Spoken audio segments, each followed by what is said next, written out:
All right, you're good to go, Natasha. All right. Welcome everyone to, this month's controversy at noon. We're very happy to have you here. We have a lot of ground to cover, and so I've asked the panelists if we could just jump straight into the panel without doing the usual introductions, and they've all been super gracious and said yes, that's fine with them. You can find their bios on the WGA website and their individual sites as well. But as the panel goes along, I think what you're going to find is that Nafisa, Nyang, and Paul are not only experts at their craft and experts at not just writing, but writing for children. They are also bringing that same level of expertise and care, thoughtfulness, and passion to this discussion. And I think you're going to be very interested in what they have to say. This is Controversy at Noon, meaning you will hear different viewpoints and thoughts that you may strongly disagree with. The panel's intention is not to change anybody's mind, but to provide a space for thoughtful contemplation and to prompt discussion and conversation.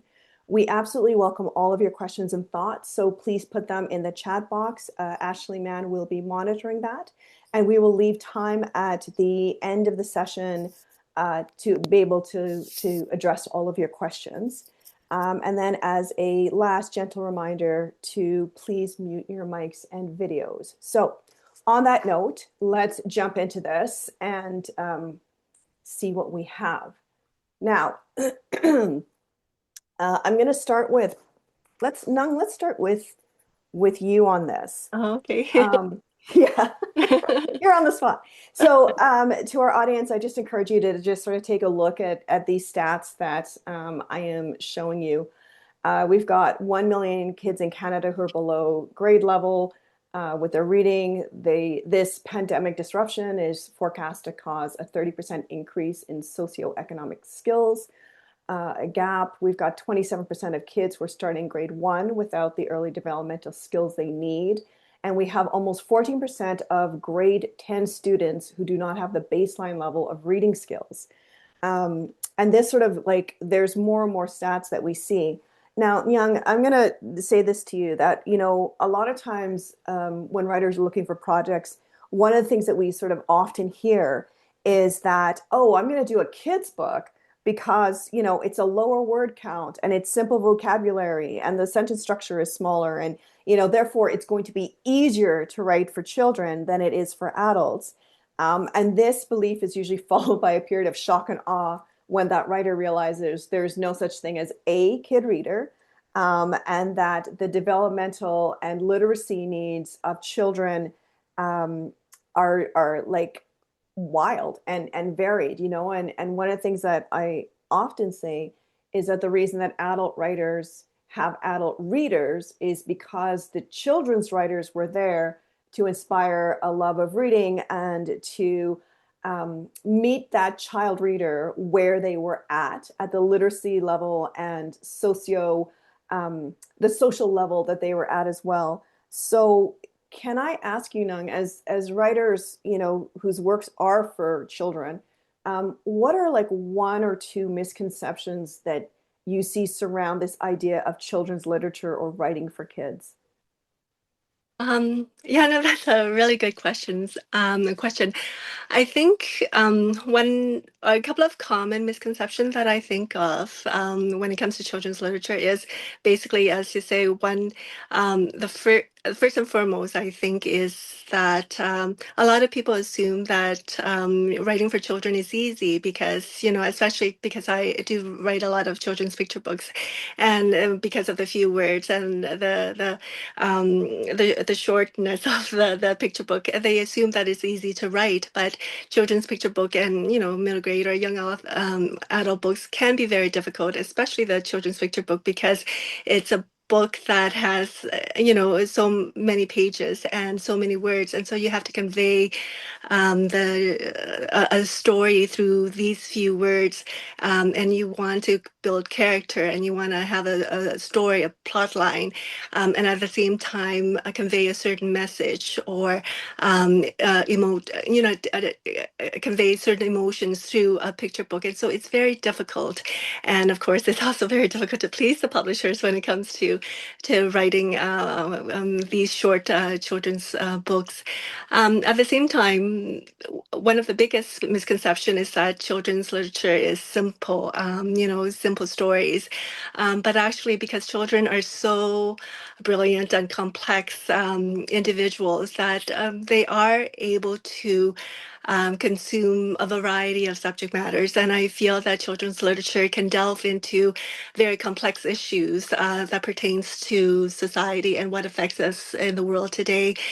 I've seen storybooks that are written about the Holocaust, Indigenous issues, gender issues, of war, and I write about refugees and immigrants, of dementia, and racism and such. And so children literature can delve into very complex issues, and children are capable of reading these issues and learning from it. And I think I think the two big misconceptions that I think involve children's literature. But one side note is that I think there's a misconception from some individuals where children's literature is like, a way of indoctrinating our children. And that's a misconception too. And so that's just, yeah, just a thought. But yeah, No, these that's wonderful. misconceptions, Yeah, yeah. that's great. That's great. And Nafisa, I saw you nodding your head. What did you want to add to that? No, I mean, I completely agree that it is very difficult, especially picture books, because I attempted one and then I gave up because Yep. because you, you have to make an entire world fit into like 32 pages, and Hmm. that takes expertise and skill, and it's not easy as just scribbling away that many people who only write adult or who only read adult fiction seem to think.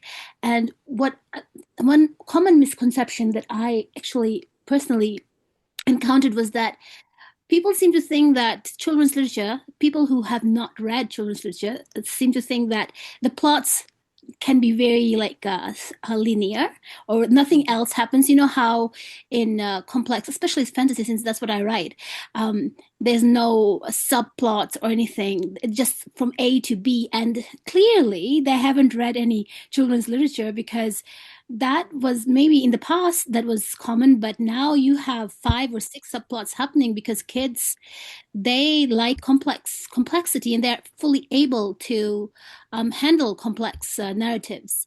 In fact, Hmm. I think um, the problem is not the readers, but actually the gatekeepers who Mm. persist in thinking that children need to maintain some sort of archaic innocence. I mean, I won't say archaic, but they don't understand the fact that the world we live in and our reality is so much different. I think this is a question. This is an answer for a question that you asked, that you are going to ask, but I'm Yeah. just going to bring it up now that Jump in. Yeah. that um the innocence that the children's literature from the past has, that's a question of the past. Now times have changed and Yeah. the needs have changed, and as writers we have to change with it. So yeah, children's literature is not, especially children's literature, I say it's harder to write than adult literature.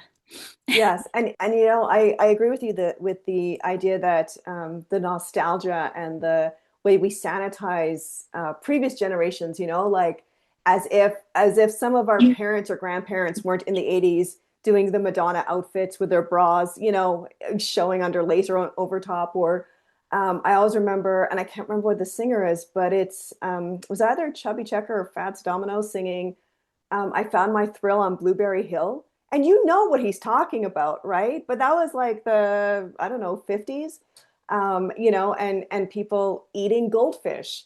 And now saying, oh, well, look at these kids with their Tide Pods. But yeah, but previous generations were eating goldfish and stuffing each other into, telephone booth. So, are we really that different? And was it really that much more innocent? Paul, can you take us home on this?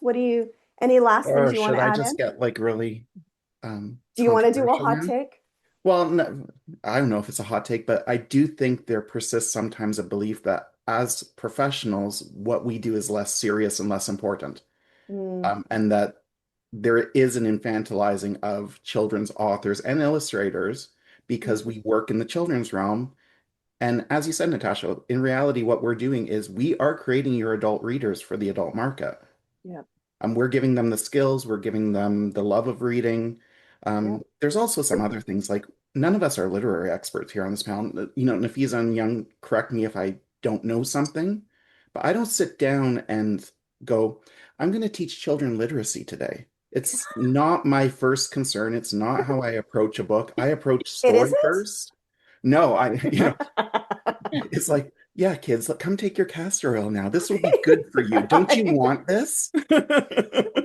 It's true. That after Sit school down, you special. little morons, and let's take your pablum. Yeah, yeah, it's yes, 100%, 100%. Really, really well said. Really well said. All right, so we're gonna move on. Um, so we had a few months back where the Alberta government had come and had revised these rules, and they said, okay, the works are not allowed to contain any explicit images. You can write about it, but you can't like show it. And there's always this sort of like controversy about sexuality. And that's always what we sort of come back down to with when people talk about the indoctrination of children and protecting the children. It's never like, okay, guard the children against like this late stage capitalism, and protect our children from the indoctrination of billionaires being able to decide wages. It always comes back to like, but the sex. And you have people who are like, well, I know what pornography is, I know what sexuality is, and I know what's sexually, inappropriate. But when we think about like images, and I just want to sort of pause on this screen for our audience, to just say these are three classical works that I think you can argue are probably provocative art, but is it obscene? Is it should it be banned or censored? Which in the case of all of these images, they were. The swing was considered overtly sexual. Lita and the Swan was also considered vulgar. And De Goya's The Nude Maja, while he was alive, it was pulled by I think it was by the Spanish because they considered it morally corrupting. And then he was interrogated on it. And basically, then it just was hidden until his death. There was never any sort of like public viewing of his work because they were upset at the depiction of what looks to me like a genetically, anatomically correct female. But there was issues with that. So when we think about this idea of banning and censorship for children, um, is one of the things that we are sort of fighting against or having to grapple with is this idea of subjectivity, and I don't know if it was Sandra Day O'Connor, the Supreme Court Justice, who had said, I can't define pornography, but I know it when I see it. Is this like one of those things? Like, how do we define it and where do we go from here? As writers, how do we navigate this? So, Paul, we ended with you on the last one. Can I start with you, please, on this? Sure. Nafisa, you spoke about gatekeepers. I'd love if you were, when it's your turn, you got even more specific about who we're talking about, because I just hate this idea of like someone off in the ether. Because the other part is when we talk about gatekeepers, there are a lot of gate openers. Mm, There are people who are champions for our books, the stuff that we write. Um, and I think that that's important to talk about too, is that there are people who are willing to go the mat, mhm. even if they don't seem they are. I once had a librarian come up to me and say, what's the problems in your books? Because I need to be able to defend it. And I thought, well, not the way I'd Wow. word it, but I understand what you're saying. Um, and I think we need to start looking at anytime someone says sexual content, is that not just code? All the Mhm. images you showed were depictions of female sexuality, which are tied to women's rights. Hmm. So are we not just talking about women's rights here? Like, why do we need to start coding what we're saying? Let's take it right back. And censorship sucks. That's a full Hmm. sentence. We can put the period and we don't have to say more. Yeah. And most people would agree with that. So Yes. 100%. as writers, Thanks, Paul. I think we need to not get off into the weeds and be distracted by code words like sexual content. Because, okay, show me the writer who's writing Bunny Boinks Bunny for the preschool set. They aren't there. The publishers aren't publishing it. The teachers, librarians, parents aren't buying it. It doesn't exist. So what are we actually attacking here? Yeah. And thanks, Paul. And before I interrupt you, is there anything else you sort of want to like finish off on? Because you made a really good point with the Did teachers. I? What? Yes, you made some excellent points. Um, yeah, and you did because you're talking about like this idea that parents have to come in and like Nafisa said, the gatekeepers they have to come in and supervise the teachers, and it's kind of this wild idea that somehow the teachers we can trust them with our children, but not really. And it's either like you either trust them to educate your children or you don't. And I always think about like this idea that they're indoctrinating or, teaching our children like bad things. And I feel like if that was true, you wouldn't, by the time the child is 6, wouldn't have issues where you have to say to a child, no, no, use a Kleenex, not your hands. No, don't touch that after, or tie your shoelaces. You know what I mean? Like if indoctrination worked, we would never have anything other than like super, very quiet, clean, tidy children. Well, there's Um, also the belief, Natasha, that children exist in a perfect, idyllic state of innocence, yeah. and that I guess we're corrupting them all the time. As they You, age towards adulthood, there's yes, that and happening. But yes. when you say protecting the children, I write sex positive books for kids. They're informative, they're age appropriate. Hmm. They are forearmed because I've left them forewarned. Why is Hmm. that not protecting a child? Yeah, 100%. And I love that you say that because, when we talk about this idea of gatekeepers and who are we protecting and what are we protecting children from, how many of us either directly or knew a kid who where their only representation that they saw of their life, of their experience was through a book, Mhm. and so, when I think about like how often growing up you have these books, at least when I was growing up, like it was always like these happy families who had some small little problems, but everything was kind of okay. And then that moment about reading when, not every family is happy, not every parent treats their child well. And that idea of, don't those children deserve to be represented? Don't the children who aren't living in this, like you said, Paul, this idyllic little bubble, don't they deserve to see themselves represented and see their lives represented and to get that encouragement that they too can get through it because here's this character who's gone through it. So Nafisa, can I jump that to you? Sure, sure. When I was talking about gatekeepers, especially for writers, I was talking about specifically about editors who, um, for example, here's an anecdote. A friend of mine, she was writing a picture book, and this was really funny. And she had in her book kids climbing trees, and the editor was like, you can't do that, you can't have them climbing trees because climbing trees are very dangerous and parents complain. So there was barely any scenes of them playing outside or climbing trees because apparently climbing trees are a dangerous. I mean, it's not like kids are going to go find a tree to climb as if they read it in a book. I mean, so that's what I meant specifically for gatekeeping. For this question in particular, let me see if I can word it properly, articulate it properly. I feel like the subjectivity issue, and especially where the why it is so specifically sexuality of kids, is because a lot of times the sexuality of kids makes adults uncomfortable. Mm, So it's not about protecting the kids in so much as it is about protecting themselves and not having to have these discussions, which kids clearly need to have. Yeah. Because if it weren't, people would be allowed to, the kids would be encouraged to talk about these feelings that they might have and they might need to talk about to walk through them. So um, just by assuming that these things don't exist. If they are not in the library, they won't be feeling it. They won't want to, find other avenues to go look around for more information about it, or, find other ways to think about it, express it. So I feel like that is the subjectivity. It's the adults who have the problem, not the kids. Um, No, that's a great point. Yeah. The and same with That's also, right. adults too. And if these are teaching the kids, they're allowing the kids to play house, they're giving them baby dolls. As a species, and every species does this, we give our kids tools to navigate into adulthood.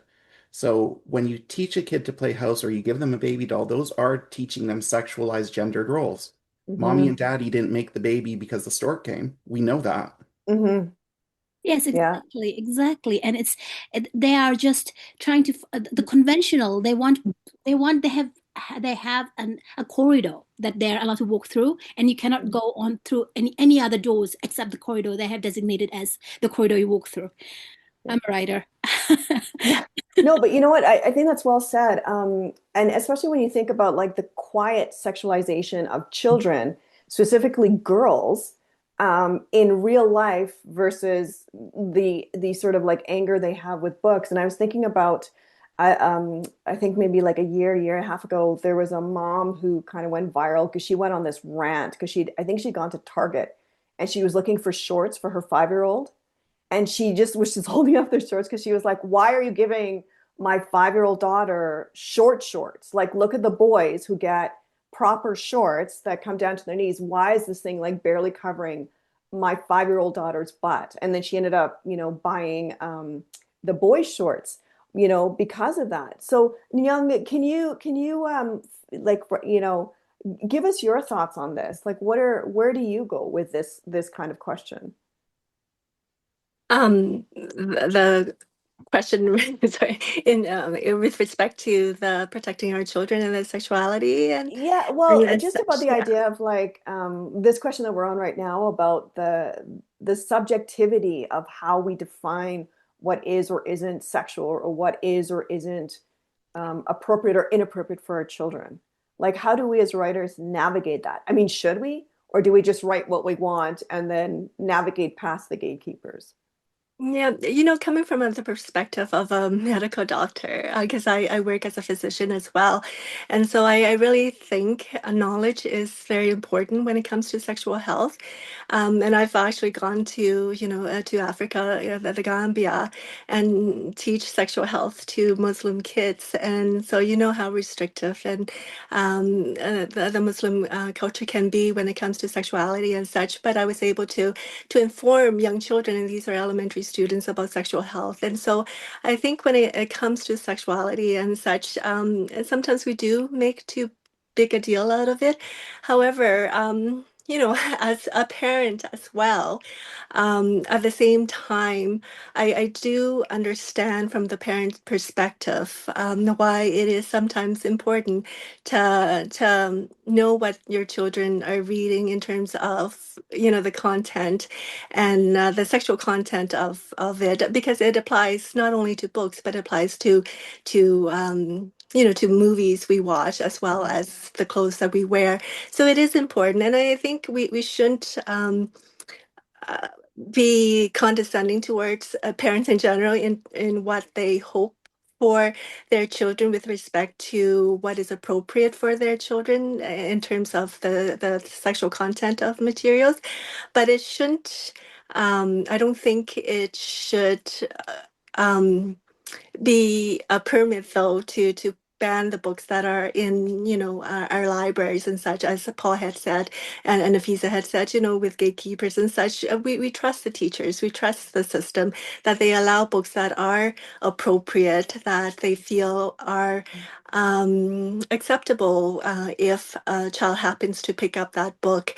And I just think books, why it is so important is because it is so powerful in the with its words and the knowledge that it gives. And so it's very disconcerting, I think, when it comes to just that particular issue with sexuality, because it is an important part of who we are. And so I don't think there should be restrictions to it in any way. And I think writers, I don't think, I think a lot of us writers, we write because we, especially I know for myself, it's just I feel restlessness when there are, certain injustices and such in society, or a lack of certain knowledge about certain issues. And so I write, I put these thoughts down into words, so that there can be dialogue.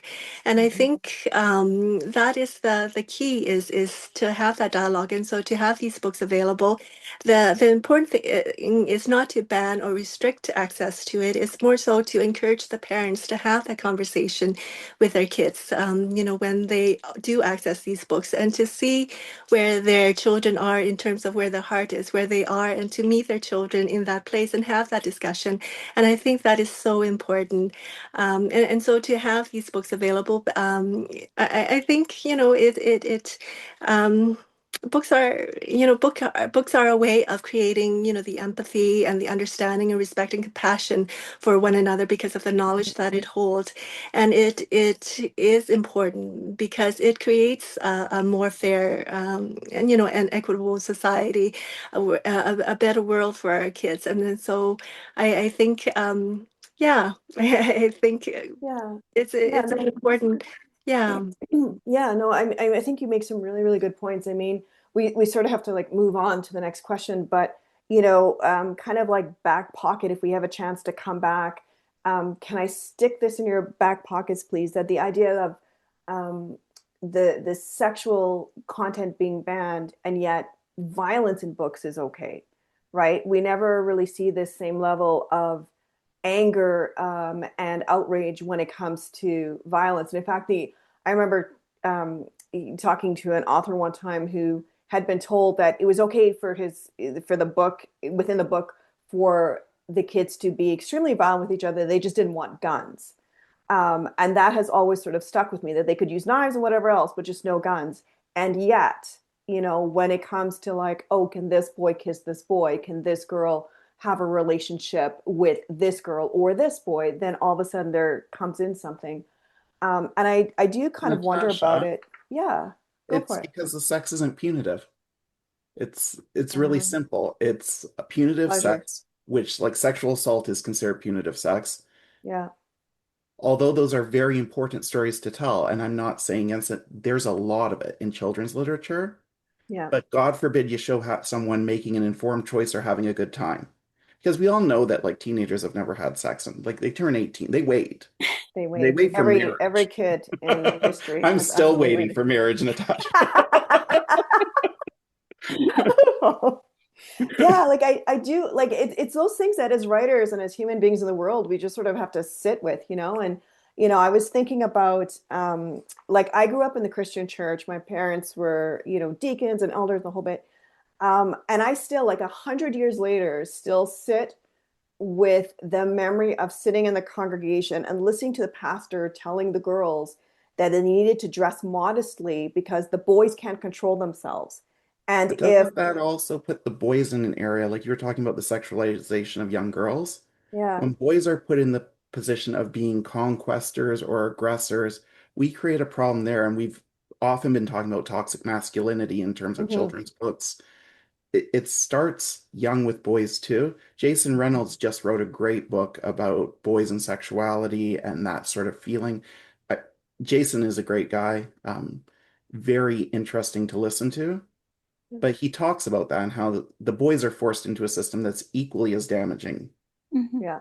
Oh, 100%. When Mary Kay Letourneau, when she was arrested, one of the female cops said that she walked into the precinct and heard all the male officers joking around about how they wish they had a teacher like that. And she sort of like ripped them apart and said, if this was a male teacher and this was a female child, you wouldn't be saying it. So why is it okay that this male child has been taken advantage of, right?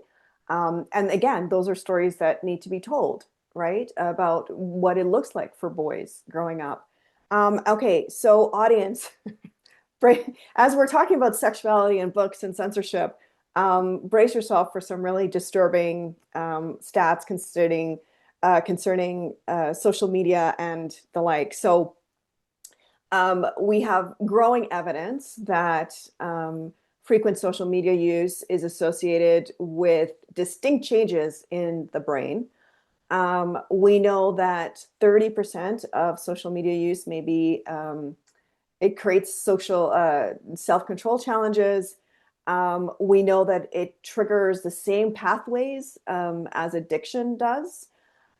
We know, or maybe you don't know, that right now there's a class action lawsuit with several of the Ontario school districts who are suing like Meta and the like, saying you have damaged these children's brains, and now you need to pay for that. You need to pay these schools so that they have the resources to help these children because these children are now being compromised. Um, and now we have, up to 95% of kids aged 13 to 17 saying that they use social media almost constantly. More disturbing even is that almost half of kids age 8 to 12 are using social media. And then we go to the really dark and disturbing aspects of social media. And so it's the pedophilia rings and the sexual exploitation of children on these social media apps. And I'm trying to remember, there was something with Instagram where I think, and it was a really disturbing amount, like the percentage of grown men who were following the accounts of underage girls. And, we're talking underage is 18, but also underage is like under 15, under 12. And, a huge amount. And you got to ask yourself, why is that happening? And what is really happening when grown men want to follow the social media accounts of a 6-year-old? We also have this bottom one about Meta's technology removing more than 34 million pieces of child exploitation content from Instagram and Facebook. And that's the fourth quarter of 34 million instances. So let me go to this question then. And Nafisa, we're going to jump with you on this one. When we talk about protecting the children and that, parents need to be involved and they need to make these decisions for themselves and for their families, like, yes, absolutely. Why are we always meant to look at books? Like, why are we not looking at social media and saying this thing presents a clear and present danger to our children? Why not social media? So, Nafisa, what do you think? I think simply because books are easiest to control right now. Hmm. Because you can, I mean, well, this is only talking about physical books, ebooks. People can pirate ebooks whenever. Yeah. But if it's physical books, at least that's my opinion. Um, that, that's an interesting comment. Yeah. So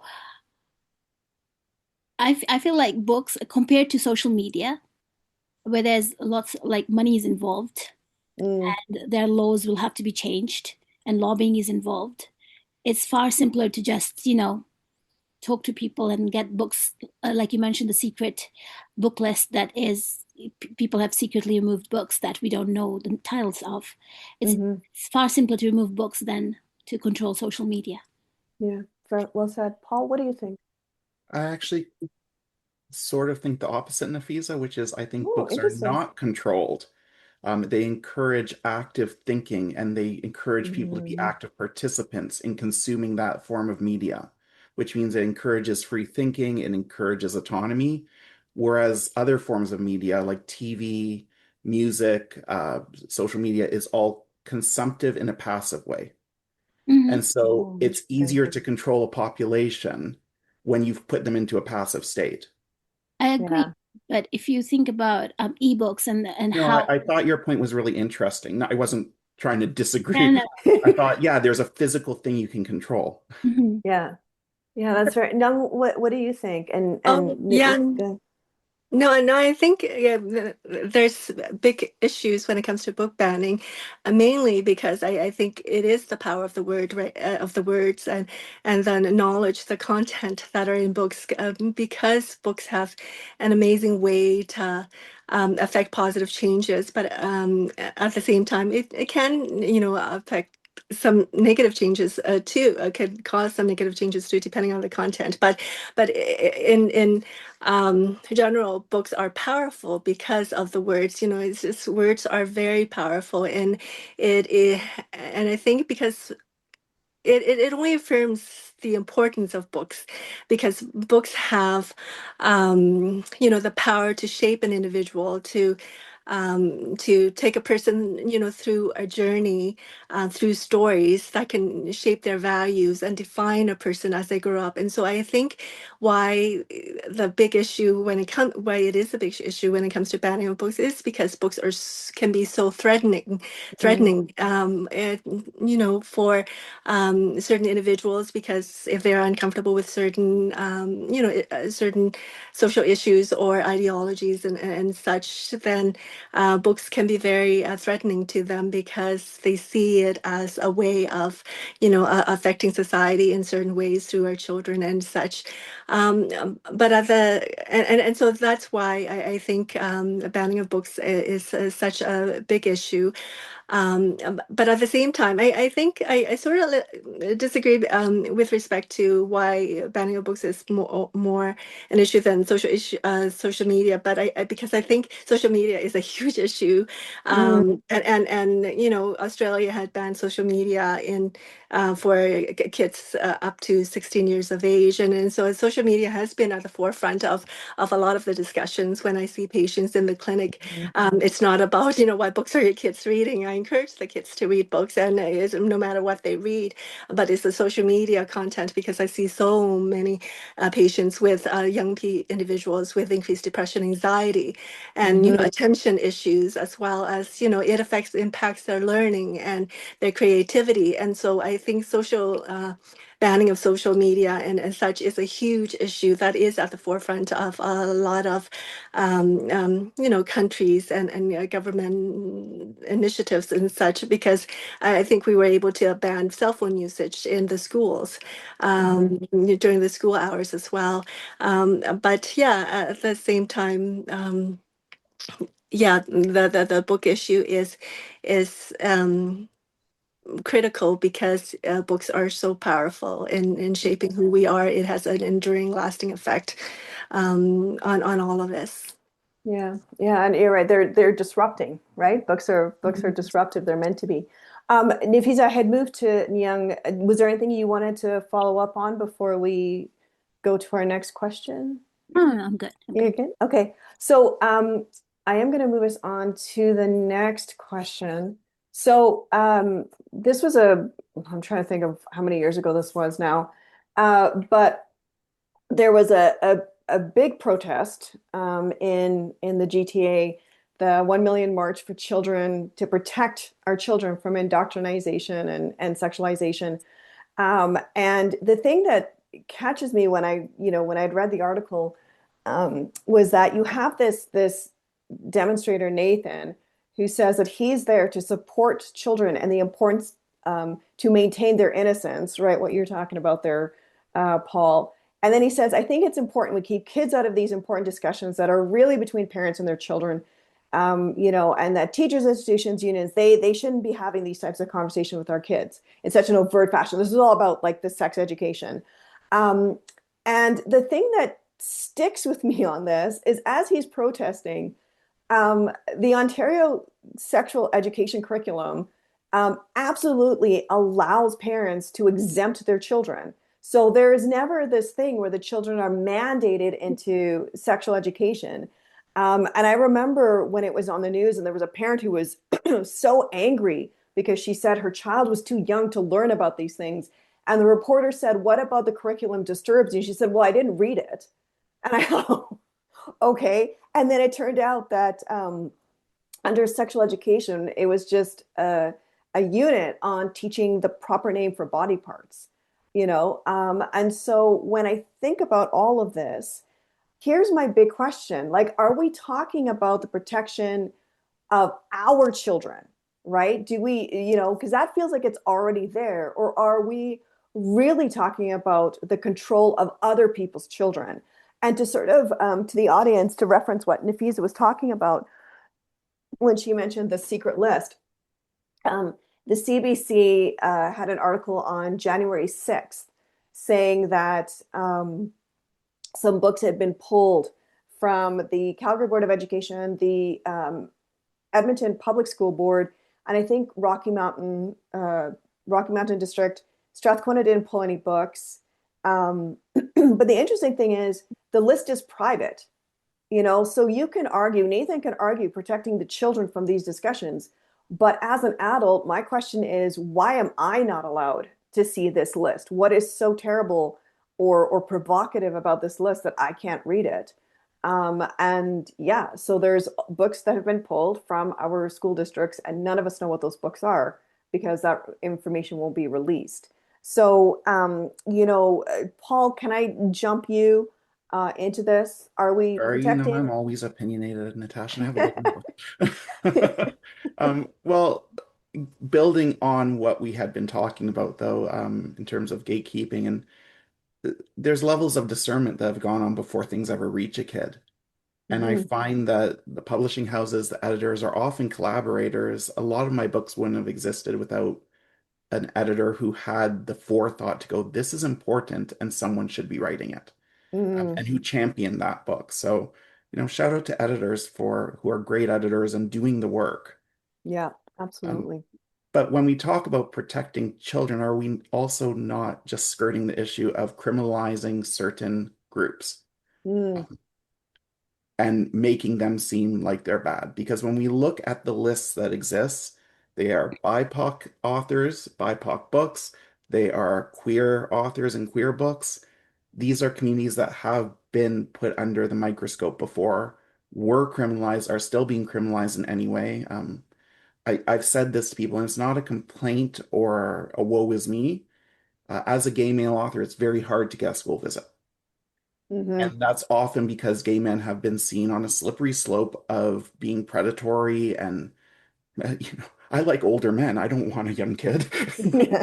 Have a taste. That's But, we fair. Yeah. are, and I think that that's where we get distracted by using certain verbiage from what the true issue is, which is this not just an attack on certain communities?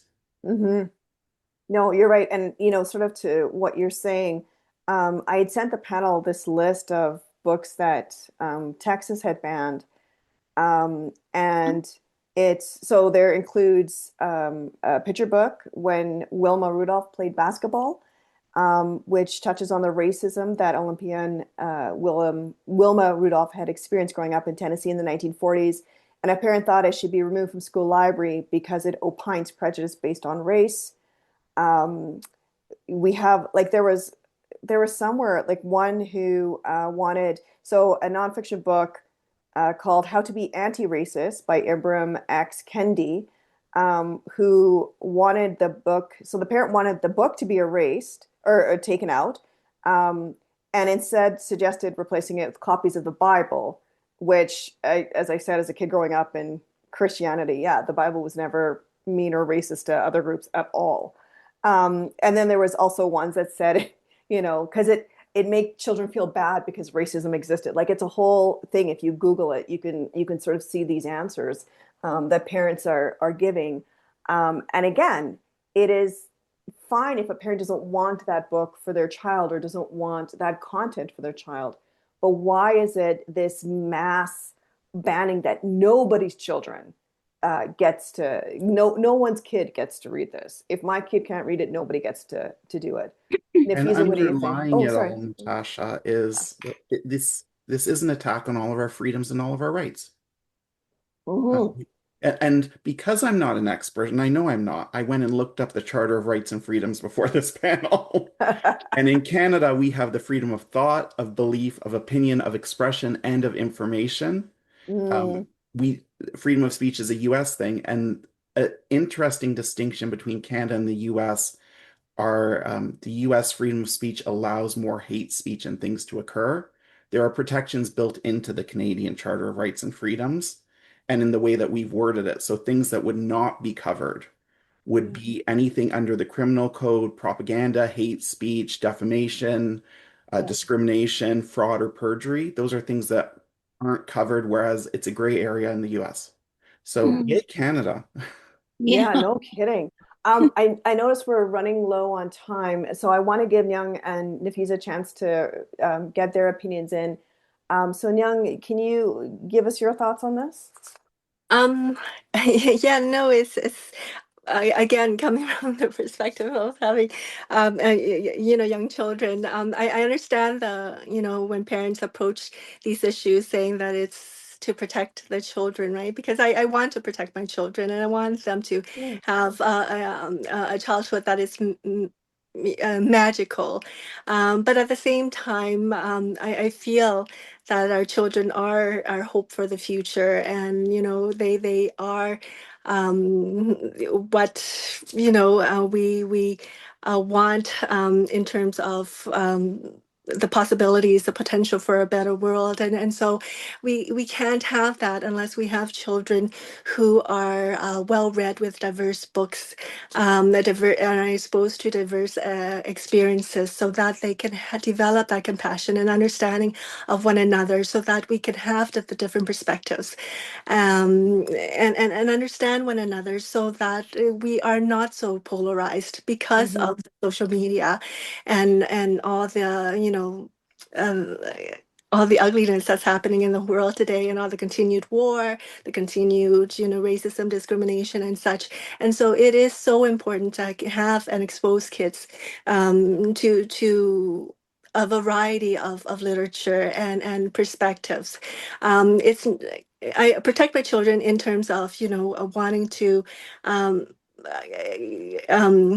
guard them against certain experiences, like not being an alcoholic, for example. The Mm, experiences that can actually damage and harm them, and scar them for life. And recently I actually watched the last words for Eric Dane, who has just passed away from ALS, and he was traumatized because his father had committed suicide at the age of 7, and it affected his whole life forever. So these traumatizing experiences, you want to build a safe space, a safe childhood, healthy, so that they can grow up healthy. But that's different from exposing them to literature that builds their mind, and have them be a well-versed individual that can navigate life and help make this world a better place, because we're still a mess, unfortunately. Yeah. well Yeah. said.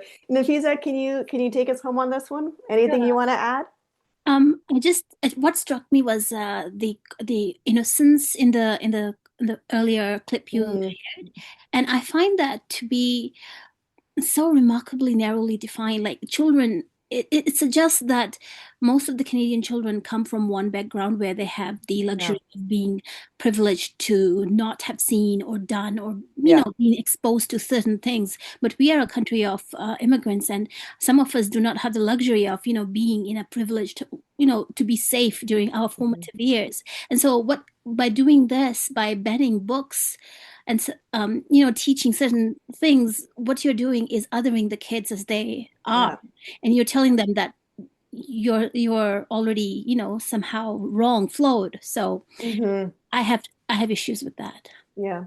And I mean, I would agree with you, and I would argue too that it's not just people who immigrate into the Canadian culture that don't necessarily have that one background. There's many experiences of white cisgender heteronormative kids where they're not living that innocent life, right? So, okay, I'm gonna just jump us out of these questions um, so that uh, I'm trying to find the chat. Ashley, were there any questions that our participants wanted to bring to us? So there was some discussion here. It looks like the first question we have comes from Rebecca. And Rebecca asks, it's good to consider the developmental phase of the children with the timing of exposure. A question is, do the children right now need to be exposed to the truth of the Epstein files? So I'm not sure how this pertains to the discussion and if this is one that you want to address, but that's the only question that we're outright question that we're dealing with at the moment. Oh, that's interesting. I would argue no. I feel like the Epstein files is one of those moments where that is an adult conversation. Mm. Um, Paul, Nafisa and Young, I I think Rebecca, you every can clarify exactly, but yeah, as a knee-jerk reaction, I go no, because that's I mean, horrific. Yeah, and when I say, expose children to diverse literature and experiences, it's not to say that it shouldn't be measured, age appropriate and such. But it's important if they happen to see the Epstein files on Netflix or so, and they happen to click on it, then it's good as a parent to step in and to have that conversation and explain what the situation is as well, because kids are capable of understanding that. Yeah. yeah, I mean, my niece and nephew are 12 and 11, and they knew. We didn't have to tell them. They talked about it in school. So what we needed to do was talk to them about what it is and what's happening, and that was an interesting conversation. So yeah, it's not. There are certain things that it'll be difficult for you to avoid because it's everywhere right now. But the important thing is to make sure to communicate, to talk, to have a conversation with them about it. Yeah. Yeah. And I think you sort of hit that nail on the head too, that you can't escape certain things. You may hide your child from it or protect your child from it, but other kids are talking, you know. And so I remember with lots of parents who didn't want the kid reading Twilight, but every kid knew what Twilight was about anyway, because all the other kids were talking about it. So, and same thing with the Harry Potter books. You didn't have to read it to know what was going on. Hmm. Paul, anything you want to say on that? No, I agree with everything that's been said, and it's pervasive. It's how do you not talk about it when they're already being confronted with it? Yeah, and so let me, when we talk about that, can I And you don't swing this? shove their heads through the window of tolerance. Like that's not the Yeah, goal here. that's a great image. So I want to say this though. The ABC Life Literacy in Canada says 49% of adult Canadians have literacy skills that fall below a high school level, which negatively affects their ability to function at work and in their personal lives. And 19% are functioning at the lowest level, where they may be unable to read the dosage instructions on a medicine bottle. And if we contrast that with employers who say that an increase in literacy enhances the ability of individuals to handle a job, it includes improved health and safety conditions, better team performance, a higher quality of work, making more money. Do we risk really sort of harming our children um, by not allowing them to read within those safe parameters? I mean, a parent can read with their child, a guardian can read with their child. And like you said, if he's like, you can have those discussions about, yes, this disturbing thing is happening and this is how we're handling it. Um, but yeah, like any thoughts on that while I scroll through to see if there's any other questions?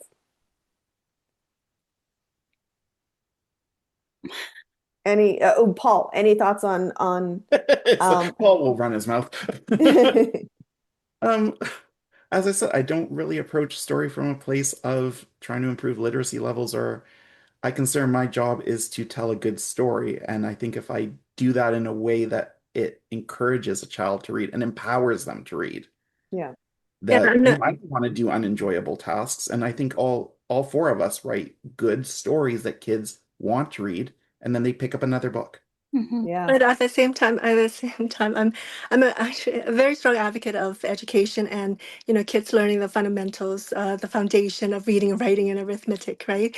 I don't think we can have enthusiastic readers unless we actually go back to the school system and the curriculum, and then ensuring that kids learn the phonics, to be able to read with confidence and such. And at the same time, at home, Mhm. for parents to talk to them, when they're born, to talk to them, to read to them, to expose them to books, and to teach them the alphabet at home. Whereas at school is such a huge responsibility that can't be overemphasized for the curriculum to be strong, so that we build build strong readers, because when you have strong readers and they're confident in reading, they are eager and excited to read, and that's when, you know, they will reach out for books that can excite them, especially when they see books that are telling stories that they can relate to. They see themselves in these books and these characters and the lives that are lived, and at the same time,